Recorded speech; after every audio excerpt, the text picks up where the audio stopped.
Tanisha last class में नहीं थी बेटा तू?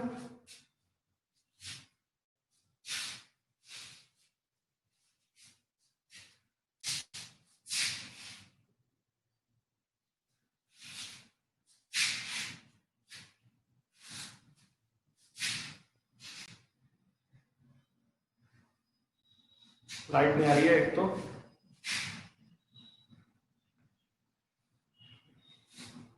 कैसे हो भाई सब?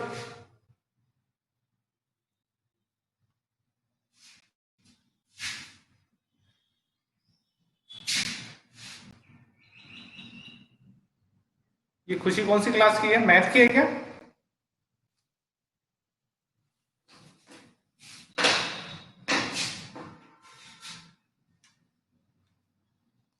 Good morning. बुक पढ़ती है चंचल या ऐसे मंगवाई थी? मैं बना लेता हूँ, तब तक सारे बच्चे जुड़ गए। तो बहुत अच्छी बात है।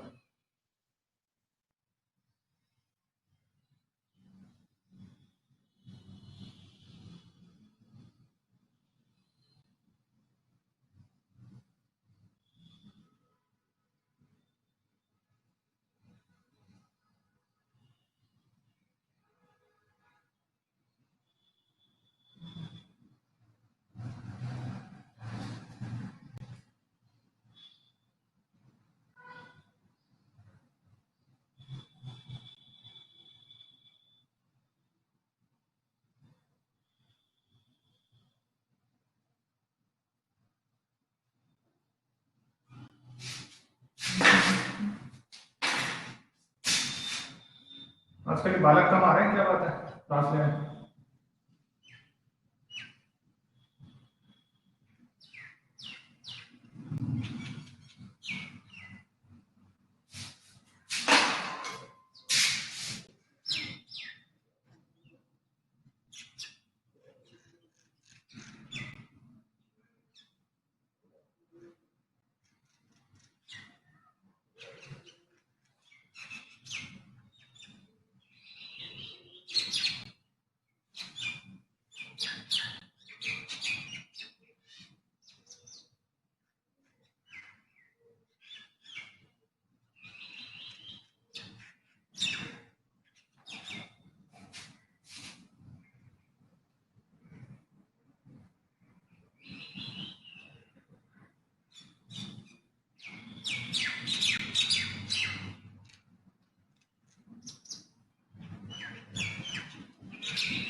चलो चालू करेंगे क्लास। देखो स्ट्रक्चर ऑफ स्पर्म समझ लो, उसके बाद में मैं तुम्हें ना वो भी बताऊंगा। इसके अंदर एक छोटा सा टॉपिक रह गया था अपना कि जो स्पर्मेटोजेनेसिस है ना, उसको कंट्रोल कौन से हार्मोन करते हैं, लेकिन उससे पहले एक बार स्ट्रक्चर समझ लेते हैं अपन ना। देखो इसकी अगर अपन एक्चुअल स्ट्रक्चर देखें तो इसको तीन पार्ट में बदल सकते हैं। फर्स्ट जो ये पार्ट है इसे हेड कह सकते हैं अपन। ये हेड रीजन है इसका, ठीक है। इसमें जेनेटिक मटेरियल भरा रहता है और अपना अपर वाला पार्ट क्या कहलाता है? एक्रोसोम कहलाता है। क्या कहलाता है? एक्रोसोम कहलाता है, ठीक है। और जो ये सेंटर वाला पार्ट है इसे न्यूक्लियस कहते हैं अपन सेल का। इसी में जेनेटिक इंफॉर्मेशन स्टोर रहती है। यही है मेन पार्ट। तो वैसे फंक्शनिंग पार्ट तो यही है जो हेरिडिटरी कैरेक्टर्स को ट्रेवल कर रहा था। आवाज आ रही? बोर्ड सबको दिखाई दे रहा है? बोर्ड सबको दिखाई दे रहा है नीचे तक का? चलो वेरी गुड। तो देखो यही है वो जो जेनेटिक मटेरियल को क्या करता है? कैरी करता है। लेकिन इसके अलावा भी हमारे लिए क्या होती है, बहुत सारी चीजें क्या करती हैं, काम में आती है। मैंने बताया था एक्रोसोम में क्या पाए जाते हैं? डाइजेस्टिव एंजाइम्स पाए जाते हैं, ठीक है। हाइलोरोनिडेज है, ठीक है। जो एंटी फर्टिलाइजिंग हार्मोन होती है वो है कैप्टेसिन्स, और पाया जाता है इसके अंदर, जो क्या करता है, एग को डाइजेस्ट करने में हेल्प करेगा। ये एक्रोसोमल मेम्ब्रेन है, एक्रोसोमल मेम्ब्रेन इसके ऊपर जो इसको कवर करके रखती है, ठीक है। एंटी फर्टिलाइजिंग हार्मोन होता है। जब तक फर्टिलाइजेशन नहीं होगा, जब तक इसको एग नहीं मिल जाता, ठीक है। जब तक भाई ऐसा नहीं है कि कहीं भी जाकर के किसी को भी ऐसा नहीं होता कि मान लो किसी भी सरफेस के टच हो उसे डाइजेस्ट करना स्टार्ट कर दे। नहीं, इनमें आइडेंटिफिकेशन होती है, कोऑर्डिनेशन होता है। एक गैमेट क्या करता है, दूसरे गैमेट को पहचानता है पहले से, ठीक है ना। एक गैमेट दूसरे गैमेट को पहचानता है। कैसे पहचानता है बताता हूं दोस्तों ना। इसके अलावा यहां पाया जाता है इसके अंदर माइटोकॉन्ड्रिया।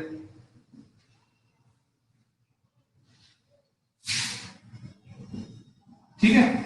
और जैसा कि मैंने तुम्हें बताया था कौन सा अरेंजमेंट होता है, ये नैन-पेनकर अरेंजमेंट पाया जाता है, ठीक है।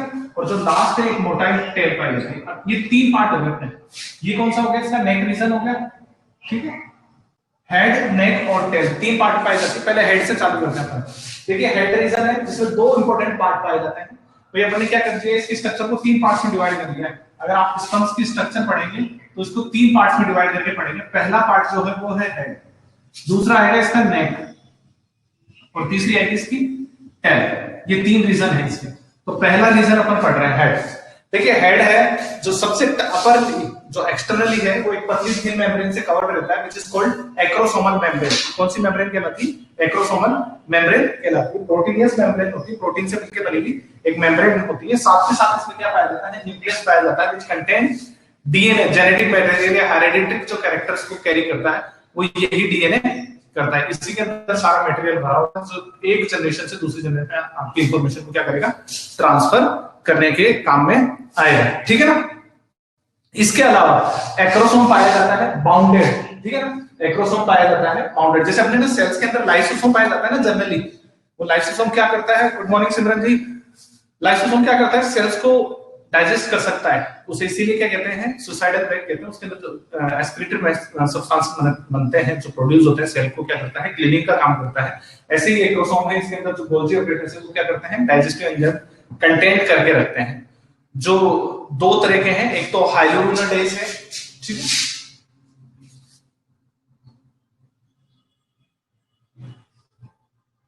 इन्हें क्या बोलते हैं, डाइजेस्टिव एंजाइम बोलते हैं। क्या बोलते हैं, डाइजेस्टिव। वैसे प्रोटीनियस नेचर है इनका, कैसा है, प्रोटीनियस नेचर है। एक है कैटेलिन।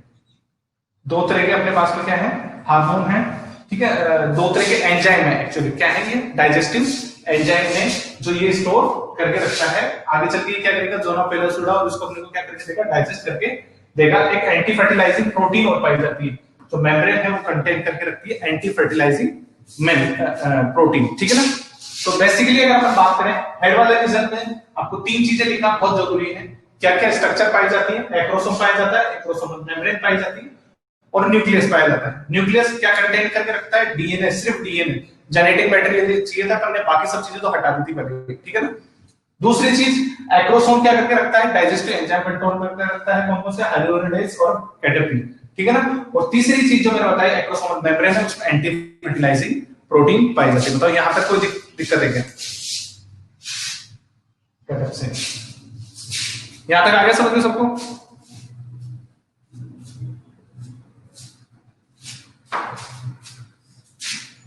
यहां तक आ गया तो थंब भेज दो भाई।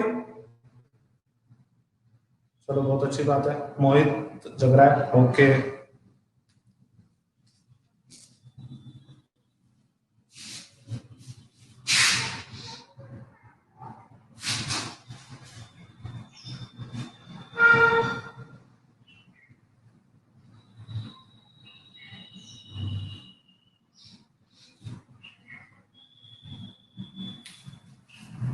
चलो अब चलते हैं अपन मिडिल पीस पे, जो नेक रीजन है, ठीक है। कौन सा पार्ट है अपना, मिडिल पीस, ठीक है ना, जिसमें अपने नेक रीजन आ जाएगा। अपन ने जो नेक वाला रीजन बोला इसे मिडिल पीस भी बोलते हैं, ठीक है ना। मिडिल पीस देखिए क्या काम करके रखता है। मैंने अपन ने कल लास्ट क्लास पढ़ी थी, मैंने बताया था दो सेंट्रोसोम पाए जाते हैं। दूर वाला डिस्ट्रिक्ट जो देखो हेड के बिल्कुल पास पाया जाता है उसे बोलते हैं प्रॉक्सिमल सेंट्रियोल, ठीक है। साथ ही साथ एक पतली थिन एक्सिस बन जाती है जो इसके दोनों तरफ, जिसके दोनों तरफ क्या होते हैं, माइटोकॉन्ड्रिया के स्पेसिफिक रिंग शेप अरेंजमेंट में स्पाइरल जो अरेंजमेंट होता है उसे कहते हैं। जैसे देखो एक माइटोकॉन्ड्रिया इधर, एक दूसरे के बिल्कुल क्या है, अपोजिट है। जैसे अपन रो में खड़े होते हैं ना, तो अपने बगल में ना खड़े होकर के अपने एक पीछे, जो आजकल सोशल डिस्टेंसिंग में चल रहा है ना, वो वाला सीन है, ठीक है ना। इस अरेंजमेंट को अपन क्या कहते हैं, कौन सा अरेंजमेंट होता है, उन्होंने डिस्कवर किया था, उसी के नाम पे दे दिया इसको। इस तरह का एक स्पेसिफिक अरेंजमेंट पाया जाता है। इसके चारों तरफ, इन माइटोकॉन्ड्रिया के चारों तरफ एक पतली सी मेम्ब्रेन और पाई जाती है, मेनचेट कहते हैं। इसे क्या कहते हैं, मेनचेट कहते हैं। इसी के नीचे से अपने को फिलामेंट निकलते हुए दिखाई देती है, फिलामेंटियस टेल निकलती हुई दिखाई देती है, जिसमें 9+2 का अरेंजमेंट पाया जाता है। अब ये 9+2 क्या बना है ये देखते हैं। देखो अगर अपन जैसे इस टेल को काट करें, चलिए तीसरे रीजन में आ जाते हैं। ये मिडिल रीजन में हमने कुछ कितना बताना है, एक तो प्रॉक्सिमल कॉन्वोलेट, प्रॉक्सिमल सेंट्रियोल पाया जाता है, एक डिस्टल सेंट्रियोल पाया जाता है, बीच में क्या पाया जाता है, इसमें माइटोकॉन्ड्रिया पाए जाते हैं जो एक स्पेसिफिक स्पाइरल अरेंजमेंट में पाए जाते हैं, which arrangement is known as Nernberger arrangement। ठीक है ना। ये माइटोकॉन्ड्रिया क्या करते हैं, ऑक्सीडेशन करवाते हैं, फोस्फोलाइजेशन करवाते हैं, जिससे एनर्जी इसको क्या मिलती रहती है, माइटोकॉन्ड्रिया आपके स्पर्म को क्या मिलती रहती है, एनर्जी मिलती रहती है। ठीक है। अब चलते हैं अपन तीसरे पार्ट की तरफ, टेल वाले पार्ट की तरफ। ठीक है। फिलामेंटस अरेंजमेंट है, जो डिस्टल सेंट्रियोल होता है ना, इसके पास में कॉलर जैसी एक स्ट्रक्चर पाई जाती है, वहां से ये क्या होती है, टेल निकलती है, एक फिलामेंट निकलता है जो स्पर्म को क्या बनाता है, मोटाइल बनाता है, मूव करवाने में क्या करता है, हेल्प करता है। तो फिलामेंटियस बोला गया है, यानी कि छोटे छोटे फिलामेंट मिलकर के क्या करते हैं, इसकी स्ट्रक्चर को बनाते हैं। भाई अपने घर पे अपन ने रस्सी देखते हैं ना, कोई रस्सी, तो उसमें क्या होते हैं, पतले पतले थ्रेड होते हैं, पतले पतले क्या होते हैं, थ्रेड होते हैं, जिनको क्या किया होता है, स्पाइरल किया होता है। ठीक है ना, कॉइलिंग की होती है उसकी। ठीक है। अपन कोई भी रस्सी ले, जैसे बड़ी रस्सी तो उसमें छोटी छोटी रस्सियां बंधी हुई आती है, ऐसे स्ट्रक्चर इसमें है। अगर अपन इसको ऐसे डाइसेक्ट करके देखें, अगर अपन इसको ऐसे डाइसेक्ट करके देखें, ठीक है, ये देखो ऐसे। अब मैंने बोला 9+2 का अरेंजमेंट है, तो बेटा इसमें 9 सेल्स हैं, ऐसे चार मिलेंगे, 9 मिलेंगे, 9 और प्लस बीच में मिलेंगे कितने, 2 फिलामेंट।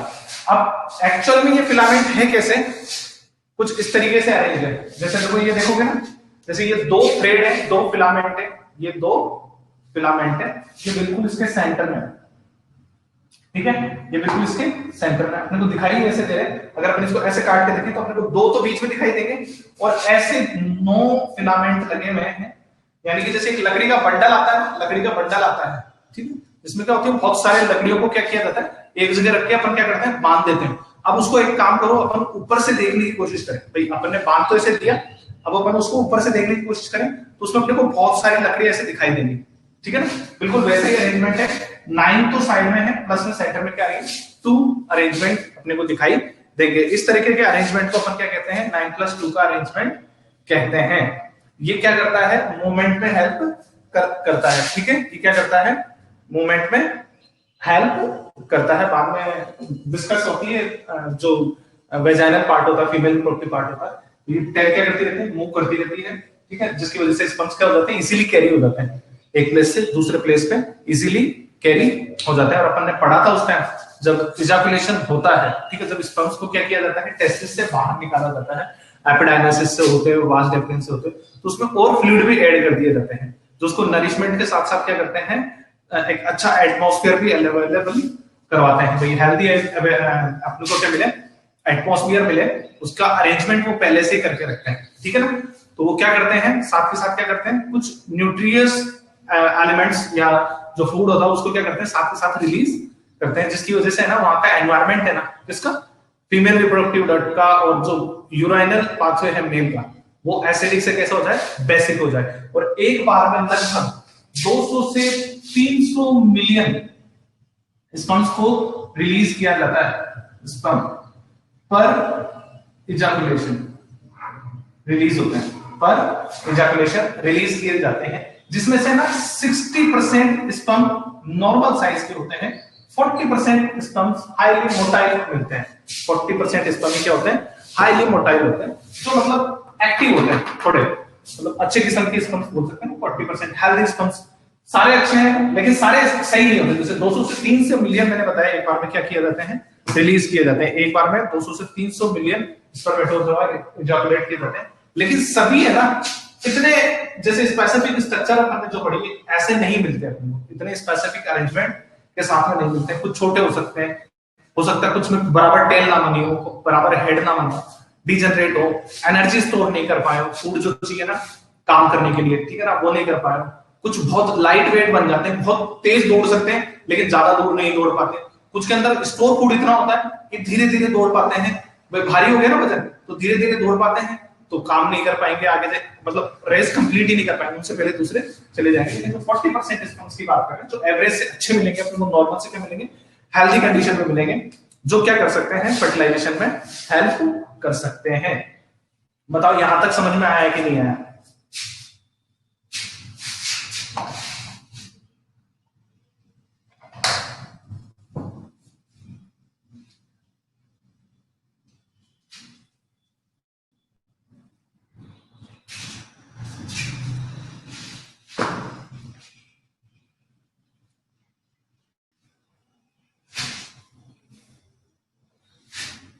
चलो तो फिर एक चीज है, देखो आप कितना भी अच्छा काम करते हो, आप कितना भी अच्छा काम करते हो, आप कितने भी सुंदर हो, कितने भी सुशील हो, ठीक है, जैसे हमारे कृतिका है, अच्छी बच्ची है, अच्छी दिखती है, सुशील भी है, लेकिन कंट्रोल में किसी ना किसी के तो सब होते ही हैं, कंट्रोल में सब किसी ना किसी के होते हैं, ठीक है ना। ऐसे ही स्पर्मेटोजेनेसिस का जो प्रोसेस है ना, वो भी किसी ना किसी चीज के कंट्रोल में, उस चीज का नाम है, कुछ ग्लैंड्स ऐसी हैं। देखो पहला हार्मोन आपने नाम सुना है एंड्रोजन, एंड्रोजन कौन सीक्रेट करता है बताना। देखो जो स्पर्मेटोजेनेसिस पढ़ रहे हैं ना, उसका कंट्रोल पढ़ रहे हैं, स्पर्मेटोजेनेसिस का कंट्रोल इसके ऊपर वो पढ़ रहे हैं। कुछ समझ में नहीं आया तो पूछ लेना बेटा। स्पर्मेटोजेनेसिस कंट्रोल बताओ, एंड्रोजन हार्मोन है वो कौन सीक्रेट करता है, कौन सी ग्लैंड ऐसी है जो स्पर्मेटोजेनेसिस के अंदर एंड्रोजन को कंट्रोल करती है, एंड्रोजन किसके द्वारा रिलीज किया जाता है, क्या बताया भाई, लीडिंग सेल्स, ठीक है। हाँ भाई ब्लू स्टार के सितारों बताओ कैसे सो गए बीच में।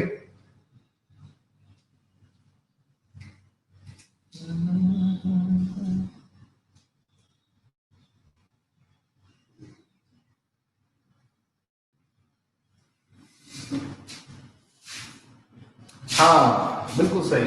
तो देखो एंड्रोजन के कंट्रोल में होती है ये लीडिंग सेल्स होती है ना, ठीक है, लीडिंग सेल्स है जो क्या करती हैं, एंड्रोजन सीक्रेट करती है, एंड्रोजन सीक्रेट करती है।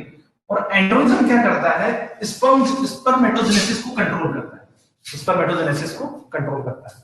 और सिंपल सी बात कही है, क्या कहा है, बहुत सिंपल सी बात है, क्या हुआ, लीडिंग सेल्स है वो एंड्रोजन सीक्रेट करती है और एंड्रोजन स्पर्मेटोजेनेसिस को कंट्रोल कर लेता है, स्पर्मेटोजेनेसिस को कंट्रोल कर लेता है। लेकिन एक बीच में एक स्टेप मिसिंग है, क्या, लीडिंग सेल्स को कौन कंट्रोल करता है, एलएच हार्मोन, एलएच मतलब luteinizing hormone, which is secreted by pituitary. इसे कौन सिक्रेट करता है, pituitary. Pituitary is also known as master gland, but there is a gland वो also known as master gland, ठीक है ना। नाम क्या है उस ग्लैंड का, उस ग्लैंड का नाम क्या है, हाइपोथैलेमस, उस ग्लैंड का नाम है अपने हाइपोथैलेमस। ये एक हार्मोन रिलीज करती है, GnRH, gonadotropic releasing hormone, gonadotropic releasing hormone, ठीक है। तो पिट्यूटरी अपन ने पढ़ी नहीं है, इसके दो पार्ट होते हैं, एंटीरियर और पोस्टीरियर, ठीक है ना। उसके एक पार्ट से एलएच और एफएसएच, एक हार्मोन और है एफएचएच विच इज सीक्रेटेड, इसका पूरा नाम है फॉलिकल स्टिमुलेटिंग हार्मोन,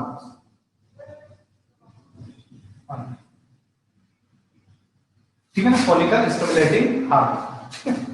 तो देखो यहां पे सबसे पहले क्या होता है, हाइपोथैलेमस ग्लैंड है ना, वो क्या करती है, एक सर्टेन एज पे आने के बाद में, एक सर्टेन मैच्योरिटी के बाद में एक हार्मोन रिलीज करती है जिसका नाम है गोनेडोट्रोपिक रिलीजिंग हार्मोन, जीएनआरएच।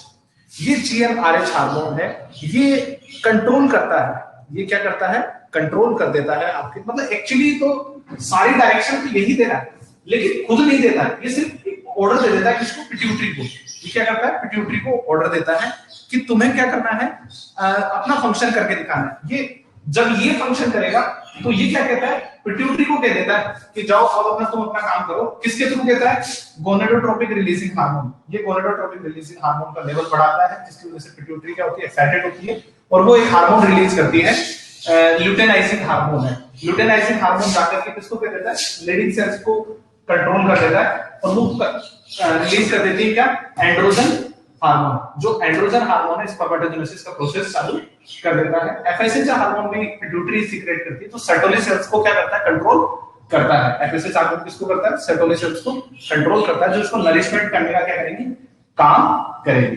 तो इस तरीके से कुछ हार्मोन्स हैं, अपने पास में नंबर दे सकते हैं। पहला हार्मोन ये था, दूसरा, तीसरा और चौथा। ये 4 हार्मोन है मेरे पास में जो स्पर्मेटोजेनेसिस के एक पूरे प्रोसेस को कंट्रोल करते हैं। अब बताओ ये समझ में आया कि नहीं आया?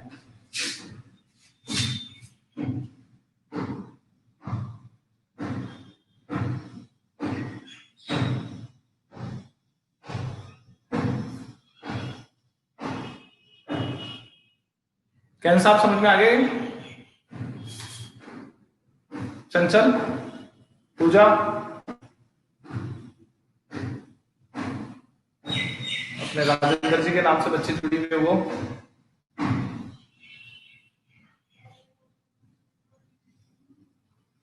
अरे शुभम आ गया। Good morning Shubham.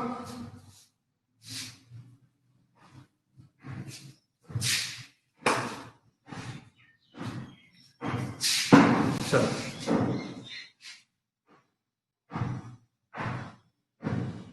Shubham is trying to writing something.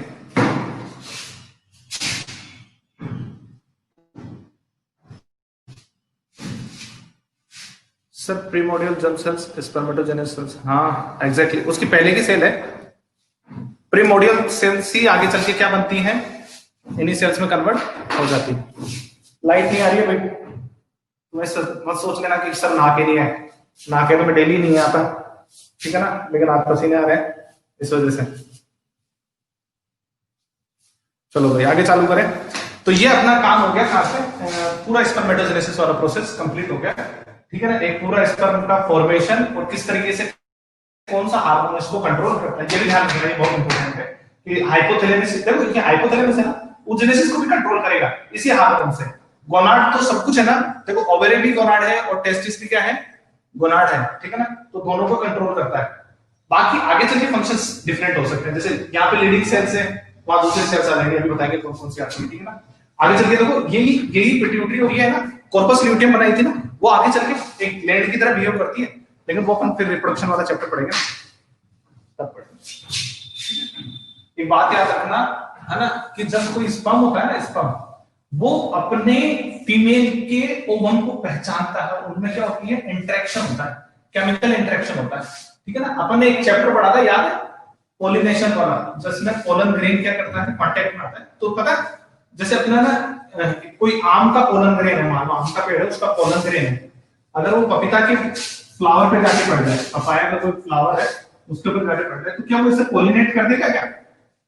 कभी नहीं कर सकता है ना, बाहर की स्पीशीज के फ्लावर नहीं कर सकते उसको, ठीक है। पता चले पपीता के पेड़ पे, पपीता के पेड़ पे आधा आम लग रहा है आधा पपीता लग रहा है, या ऐसा हो जाए बाहर पपीता लग रहा है और अंदर आम लग रहा है, ठीक है ना, ऐसा कभी नहीं होता है।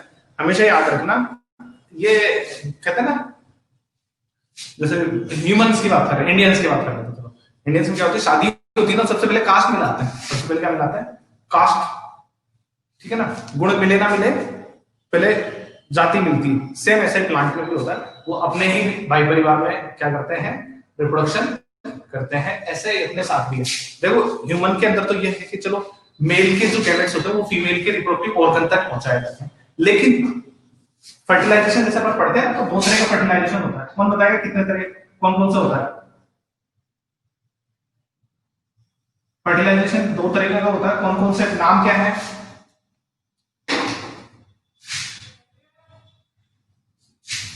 किसी को पता है फर्टिलाइजेशन दो तरीके से होते हैं, कौन कौन से हैं? कोई है अपने में बुद्धिजीवी, वीर बहादुर? There are two types of fertilization, जो नाम बता सके। सिमरन जग रही है कि गई? अनुष्का बता बेटा, पूजा, चंचल,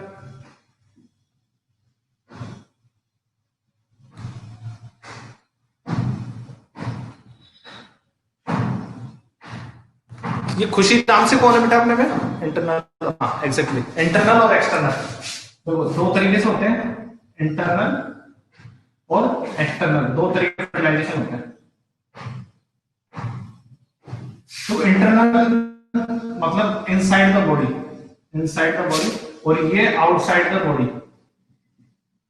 ठीक है। जैसे ह्यूमन क्या करते हैं, अपने स्पर्म्स को फीमेल के रिप्रोडक्टिव ऑर्गन में पहुंचाए जाते हैं और फिर ह्यूमन बॉडी के अंदर फर्टिलाइजेशन होता है, मतलब जो स्पर्म्स का जो ओवम से जो मैच करना होता है वो बॉडी के अंदर होता है। जबकि जैसे ना एम्फीबियन, फिशेस, जो लोअर फाइलम के हैं, जो लोअर कैटेगरी के एनिमल्स हैं, वो क्या करते हैं, पानी में रहते हैं। एक्वाटिक एनिमल्स की बात कर रहा हूँ, ये ध्यान रखना, कहीं तुम सोचो टेरेस्ट्रियल नहीं, सिर्फ एक्वाटिक। ये क्या करते हैं, फिश वगैरह क्या करती है, अपने अंडे है ना पानी के ऊपर दे देती है, और मेल अपने क्या कर देता है, गेमेट क्या कर देता है, पानी के ऊपर रिलीज कर देता है।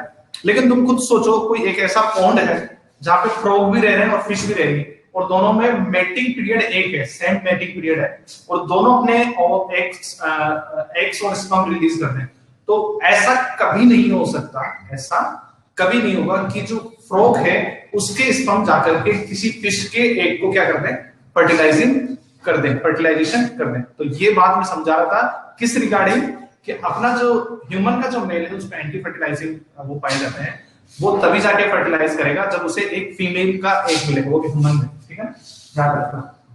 तो आपस में क्या कर सकते हैं, कांटेक्ट कर सकते हैं, बात कर सकते हैं, वो पहचानते हैं एक दूसरे को, वो एक दूसरे को क्या करते हैं, पहचानते हैं, ठीक है। चलो, स्पर्मेटोजेनेसिस का काम खत्म हो गया। कोई क्वेश्चन हो तो पूछ लेना, कोई समस्या वाली बात नहीं है, ठीक है। आ गया तो बहुत अच्छी बात है, नहीं आया तो उससे भी अच्छी बात है।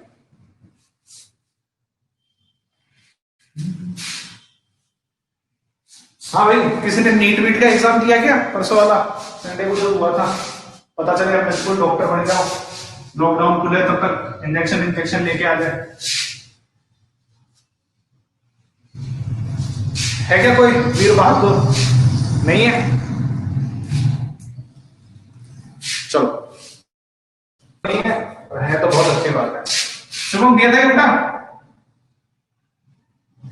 oogenesis, अगला प्रोसेस है अपना oogenesis। देखो समझो क्या है oogenesis, इज अ प्रोसेस जिसमें हम क्या करते हैं, हम क्या बनाते हैं, फीमेल ओवम तैयार करते हैं या फीमेल एग बनाते हैं, ठीक है।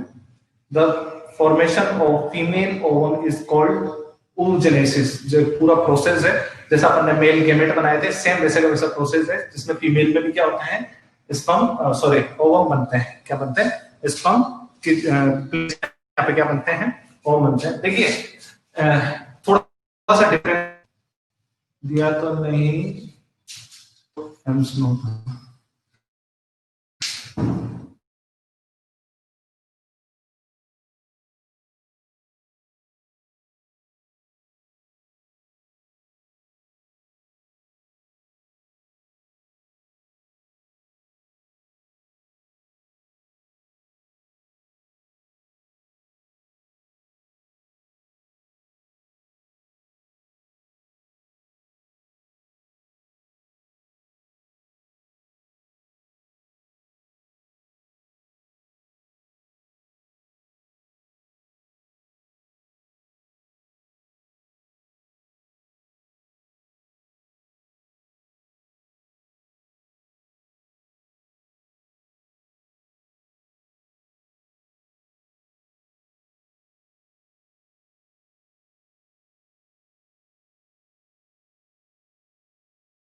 चलो आगे बढ़ते हैं, अपन oogenesis वाला प्रोसेस पढ़ते हैं।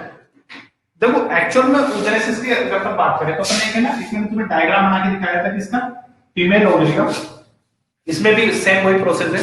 यहाँ पे भी पहले से क्या होती है, कुछ स्पेसिफिक सेल्स पाई जाती हैं, लेकिन देखो जो मेल स्पर्म थे वो तो कैसे होते हैं, मोटाइल होते हैं, जबकि फीमेल स्पर्म होता है वो कैसा होता है, न्यूट्रिशियस फिल होता है। यॉक सेक पाया जाता है ना, अंडों में क्या बनता है, यॉक सेक बनता है, ताकि क्या उसके डेवलपिंग फीटस को न्यूट्रिशन प्रोवाइड किया जा सके, डेवलपिंग फीटस को न्यूट्रिशन प्रोवाइड कराया जा सके। इसके लिए पहले से ही एग में क्या होता है, यॉक सेक भरा हुआ रहता है, वो उसे क्या करता है, न्यूट्रिशन अवेलेबल करवाता है, ठीक है ना। तो अपने को जो स्पर्मेटोजेनेसिस वाला जो प्रोसेस है उससे थोड़ा सा डिफरेंट प्रोसेस है oogenesis का। इसके अंदर देखो क्या क्या होता है, वही सारे स्टेप्स इन्वॉल्व हैं। जर्माइनल एपिथेलियम सेल्स पाई जाती हैं, जर्माइनल एपिथेलियम सेल्स पाई जाती हैं, जो क्या होती है फीमेल ओवरी से हल्की सी डिटेच हो जाती है। और जब मैंने इसकी स्ट्रक्चर बताई थी ओवरी की, तो तुम्हें दो पार्ट बताए थे, एक तो कोर्टेक्स रीजन बताया था, एक मेडुला रीजन बताया था। एक कोर्टेक्स रीजन और एक मेडुला। मेडुला हमेशा इनर साइड होता है, कोर्टेक्स रीजन क्या होता है, बाहर की साइड होता है, ठीक है ना। तो oogenesis में क्या हो जाती है, जो जर्माइनल एपिथेलियम है वो डिटेच हो जाती है और अंदर आ जाती है किसकी तरफ, कोर्टेक्स वाले रीजन के ऊपर आ जाती है, ठीक है। वहां पे अपने को क्या मिलती है, प्रीमोर्डियल जर्म सेल्स बनती हैं। क्या मिलेंगे अपने को, प्रीमोर्डियल जर्म सेल्स। प्रीमोर्डियल याद आ गया नाम, ये पहले भी पढ़ चुके हैं, दोनों में कॉमन होता है। बस थोड़ा सा डिफरेंस है, किस चीज का डिफरेंस है, फर्स्ट स्टेप का डिफरेंस है। फर्स्ट स्टेप का डिफरेंस है। अपन ने देखो स्पर्मेटोजेनेसिस को 3 प्रोसेस में पढ़ा था। पहला स्टेप पढ़ा था अपन ने multiplication phase. Multiplication phase same वही यहां पे भी है, मल्टीप्लिकेशन फेज यहां पे भी है। इसमें होता क्या है, जो आपकी प्रीमोर्डियल जर्म सेल्स है, अपन ने वहां पढ़ा था स्पर्मेटिड बनाए थे। स्पर्मेटोजेनेसिस को अपन ने 2 स्टेप में इन्वॉल्व किया था। तो फॉर्मेशन ऑफ स्पर्मेटिड पहला स्टेप अपन ने क्या डिवाइड किया था, फॉर्मेशन ऑफ स्पर्मेटिड। यहां पे भी वही है, लेकिन यहां स्पर्मेटिड नहीं बनेगा, ठीक है। यहां स्पर्मेटिड ना बना करके एक छोटा सा स्टेप अलग है, वो पढ़ते हैं। देखो, तो पहला जो फेज आएगा वो अपना मल्टीप्लिकेशन फेज है, दूसरा ग्रोथ फेज है, तीसरा मैच्योरेशन फेज है। सेम स्टेप है। तो पहले मल्टीप्लिकेशन फेज में मियोटिक डिवीजन से चालू करते हैं अपन, ठीक है ना। क्या होती है आपकी जो प्रीमोर्डियल सेल्स हैं, ये क्या करती हैं, मदर सेल में कन्वर्ट हो जाती है। एक मदर सेल बोलते हैं, क्या बोलते हैं, एक मदर सेल बोलते हैं। तो आपकी जो प्रीमोर्डियल सेल्स है, प्रीमोर्डियल जर्म सेल्स है, वो किस में कन्वर्ट होती हैं, एक मदर सेल में। EMC बोलते हैं, इन्हें बोलते हैं PGC। ये एक मदर सेल में कन्वर्ट हो जाती हैं। इस जो यहां पे क्या होते हैं, लगातार मियोटिक डिवीजन होते हैं। कौन से डिवीजन होते हैं, मियोटिक डिवीजन होते हैं। और इससे जो सेल मिलेंगे अपने को, एक मदर सेल से वो मिलेंगी, उन्हें बोलते हैं उगोनिया। क्या बोलेंगे, उगोनिया। वहां अपन ने स्पर्मेटिड बोला था, अपन यहां बोलेंगे उगोनिया। क्या बोलेंगे, उगोनिया, ठीक है ना। कौन से डिवीजन से मिली है, मियोटिक डिवीजन से मिली है। याद रखिएगा, ये आगे चल के यही सेल्स क्या होती हैं, कुछ तो डिजेनरेट हो जाती हैं, कुछ तो क्या हो जाती हैं, डिजेनरेट हो जाती है। और एक उगोनिया चल करके आगे क्या करता है, आपको फॉलिकल सेल्स में कन्वर्ट करके देता है, या नर्व सेल्स में बदल जाती हैं। लेकिन ये सारा प्रोसेस है ना, ये उगोनिया बनने वाला जो सारा प्रोसेस है, ठीक है। देखो स्पर्मेटिड थे ना, वो मेल में क्या होते रहते हैं, लाइफ लॉन्ग बनते रहते हैं, पूरी उम्र भर बनते हैं, ठीक है। जब तक मेल जिंदा है तब तक स्पर्म का फॉर्मेशन भी चलता रहता है, ठीक है ना। लेकिन जो ये उगोनिया वाला प्रोसेस है, यानी कि जो मियोटिक डिवीजन वाला प्रोसेस है, या आप जो मल्टीप्लिकेशन फेज पढ़ रहे हो, ये सारी की सारी फेज है ना, बिफोर बर्थ हो जाती है। याद रखना, इधर ये स्टेप बहुत अच्छी है, ये मतलब बहुत इंपॉर्टेंट है। बिफोर बर्थ किए ये सारे स्टेप। एक फीमेल फीटस के जन्म लेने से पहले ही उसके अंदर नंबर ऑफ फॉलिकल्स डिसाइडेड होते हैं, जो कि मतलब होते बहुत सारे, मिलियंस में बनते हैं। लेकिन जब तक एक फीमेल बड़ी होती है, जब तक एक फीमेल मैच्योर होती है, ठीक है, एडोलेसेंस पे आती है, तब तक उसके मैक्सिमम क्या हो जाते हैं, डीजनरेट हो जाता है। कुछ 60 से 70 हजार के समथिंग, या 60 से 80 हजार के समथिंग फॉलिकल्स उसमें बच जाते हैं। लेकिन जो ये उगोनिया बनने वाला है, स्पर्मेटिड बनने वाला प्रोसेस मेल में लाइफ लॉन्ग चलता है। लेकिन जब एक फीमेल फीटस पैदा होती है, जब एक फीमेल फीटस पैदा होती है, तो उसमें बिफोर बर्थ उगोनिया बने हुए ही रहते हैं। यानी कि जो ये मल्टीप्लिकेशन वाली फेज है, जो प्रीमोर्डियल जर्म सेल्स है, वो एएमसी में कन्वर्ट होकर के लगातार मियोटिक डिवीजन करती हैं, जो आगे चल के उगोनिया में कन्वर्ट हो जाती है। और ये उगोनिया एक फीमेल फीटस जब पैदा होती है, तब उसके अंदर ऑलरेडी ही फिक्स होते हैं। यानी कि नंबर ऑफ ओवम एक फीमेल में पहले से ही फिक्स होता है। यही कारण है कि एक सर्टेन एज पे ऊपर आने के बाद में जो मेनोपॉज आपने वर्ड सुना है, फीमेल में जो स्पर्म बनने, जो ओवम बनने का जो प्रोसेस है, वो क्या हो जाता है, रुक जाता है। वो इसी वजह से रुक जाता है क्योंकि उसमें जो नंबर ऑफ एग्स हैं, वो बिफोर बर्थ ही क्या होते हैं, फिक्स होते हैं। बताओ ये स्टेप समझ में आया कि नहीं आया।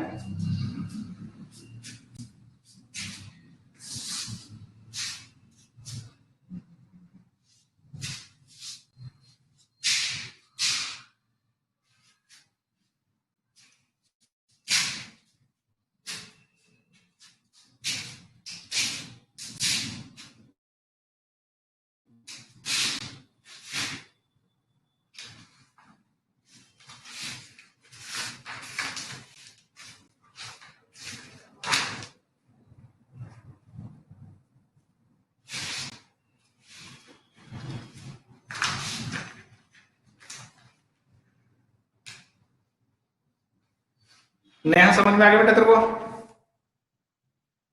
तनीषा, अंबिका है क्या अपने साथ में? अंबिका, अनिल, अंबिका ने तो भेज दिया बोला हम। और अनिल जी कहाँ है? कहीं से तो नहीं मोबाइल चालू करके छोड़ के चले जाता हो? हाँ, चलो इसके बाद में सेकंड फेज में आते हैं। इसके बाद में सेकंड फेज में आते हैं, which is called growth phase.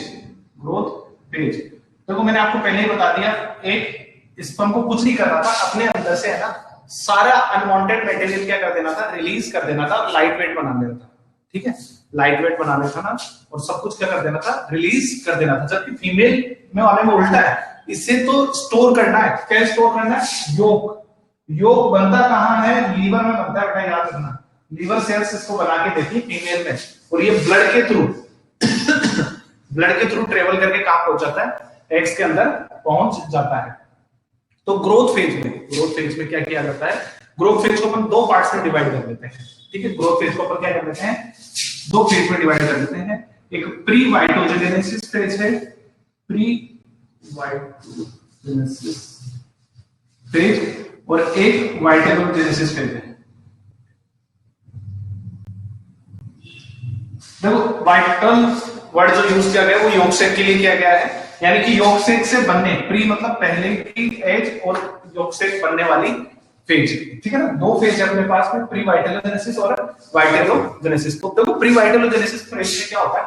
Sales क्या करती थी, यूगोनिया सेल्स है ना, ये अपने अंदर क्या करती है? साइटोप्लाज्म को इंक्रीज कर लेती है। साइटोप्लाज्म को क्या कर लेती है? इंक्रीज कर लेती है। अपना अपना जो साइज है वो क्या करती है? इंक्रीज करती है। नरिशिंग मटेरियल्स को क्या कर लेती है? इंक्रीज कर लेती है। खाने को क्या किया जाता है? स्टोर किया जाता है। ठीक है ना, अब इसे क्या कहते हैं अपन? प्राइमरी oocyte कहते हैं। यूगोनिया जब ये इस स्टेज से निकल जाता है तो इसे कहते हैं प्राइमरी oocyte।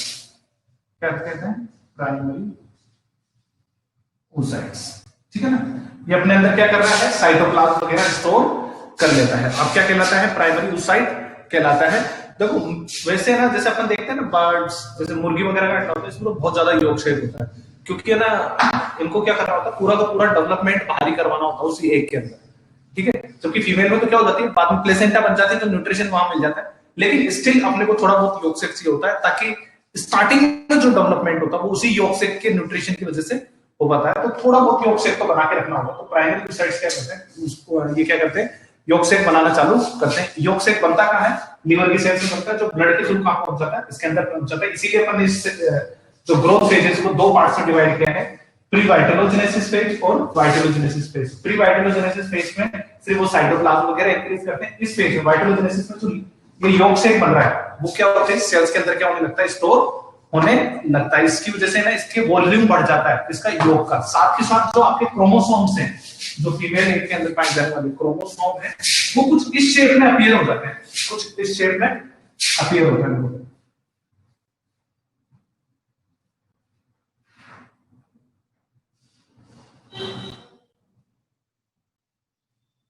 ठीक है, ब्रश जैसे दिखाई देते हैं, है ना। इन्हें कौन से बोलते हैं? लैम्प ब्रश क्रोमोसोम बोलते हैं। Lamp brush chromosome.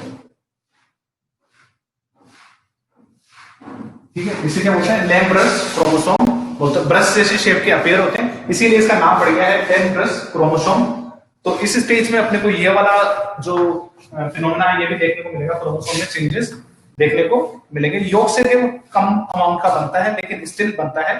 और योग से के अंदर सारे न्यूट्रिशियस मटेरियल पाए जाते हैं, जैसे उसमें ग्लाइकोजन पाया जाता है, कार्बोहाइड्रेट पाई जाती है, फैट पाया जाता है, प्रोटीन्स पाई जाती है। साथ ही साथ इसमें ना लगभग वाटर, प्रोटीन, फॉस्फोलिपिड और कार्बोहाइड्रेट। कार्बोहाइड्रेट कम अमाउंट में होता है, पानी बहुत ज्यादा अमाउंट में पाया जाता है।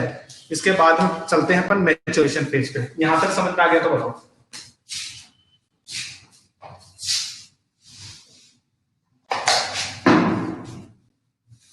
न्यूट्रिशन का काम करता है, यहां तक समझ में आ गया तो थंब भेज दो फटाफट।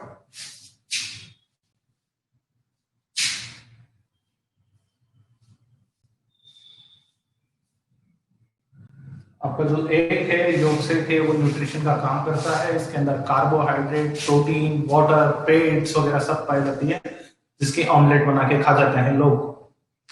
ठीक है, अंडा होता है ना, मुर्गी का अंडा हो चाहे किसी का भी अंडा हो, सब में योग से पाया जाता है, सब न्यूट्रिशन का काम करते हैं और उसमें बहुत अच्छे अमाउंट में प्रोटीन पाई जाती है, बहुत अच्छे अमाउंट में क्या पाई जाती है, फैट पाई जाती है, बहुत अच्छे अमाउंट में क्या पाई जाती है, उसमें कार्बोहाइड्रेट पाए जाते हैं, ग्लूकोज पाया जाता है, पानी पाया जाता है। पानी तो ना पियो तो भी हम काम चला लेते। चलो आगे समझ में चलो यार, तो आज की क्लास का टाइमिंग यही ओवर हो गया। अगली क्लास में अपन है ना छोटा सा बच्चा, कोई मुश्किल से एक पेज का टॉपिक होगा मैक्सिमम, ठीक है ना। मल्टीप्लिकेशन फेज होगी, ग्रोथ फेज होगी, मैच्योरेशन फेज से निकालना है, यानी कि डिवाइड करना है, उसके बाद काम खत्म। फिर अपन चलेंगे कौन सा पे, फर्टिलाइजेशन वाले पे, ठीक है ना, वो चैप्टर पे बहुत छोटा सा। चलिए अगली क्लास में मिलते हैं अपन। Okay, thank you, good bye.